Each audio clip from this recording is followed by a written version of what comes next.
ఇటీవల ఉగ్రవాదుల దాడిలో మృతి చెందిన పర్యాటకులకు నారా లోకేష్ యువజన ఫౌండేషన్ ఆధ్వర్యంలో కాకడాల ప్రదర్శన చేసి నివాళులర్పించారు. భారతదేశానికి సైనికులకు అండగా నిలుద్దాం, ఉగ్రవాదాన్ని తుదముట్టిద్దామంటూ నినాదాలు చేశారు. ఫౌండేషన్ రాష్ట్ర అధ్యక్షుడు మణపాక సుబ్బు, ఫౌండేషన్ రాష్ట్ర వైస్ ప్రెసిడెంట్ చెరుకూరి సాయిరాం వర్మ నేతృత్వంలో పెద్ద మార్కెట్ నుండి సినిమా రోడ్ వరకు శాంతియుత ర్యాలీ చేశారు. ర్యాలీలో స్థానిక వ్యాపారులు, ప్రజలు, ఫౌండేషన్ సభ్యులు స్వచ్ఛందంగా పాల్గొన్నారు. ఈ సందర్భంగా సుబ్బు మాట్లాడుతూ ఉగ్రవాదం తుదముట్టించాలని, కష్ట సమయంలో ప్రతి ఒక్కరూ దేశానికి సైనికులకు అండగా ఉండాలని అన్నారు. కార్యక్రమంలో చెరుకూరి సాయిరాం వర్మ, బత్తుల సూర్యప్రసాద్, మండపాక సత్యనారాయణ, ఫిరోజ్, నాగబాబు, పలువురు కార్యకర్తలు పాల్గొన్నారు.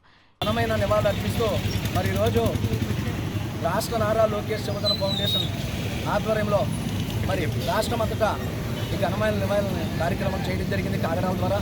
అదేవిధంగా దేశం అనేది ఒక ఇల్లు అయితే అందులో భారతదేశం ఒక పూజ గది లాంటిది మనకి. మరి ఈరోజు దేశం మొత్తం మీద ముస్లిమ్స్, క్రిస్టియన్స్ అన్ని దేశాల్లో ఉన్నారు, కానీ ఒక సనాతనం కలిగిన నా భారతదేశం ఒకటే. మరి ఈరోజు కొన్ని వేల సంవత్సరాలు కలిగిన చరిత్ర హిందూ దేశం. ప్రతి ఒక్క హిందువు మరి నరేంద్ర మోడీ గారికి, నారా చంద్రబాబు నాయుడు గారికి అండగా ఉండి మరి ప్రతి సైనికులకు కూడా అండగా ఉంటామని ఈరోజు కాగడాల నిరసన ద్వారా ఘనమైన నివాళులు అర్పిస్తాం.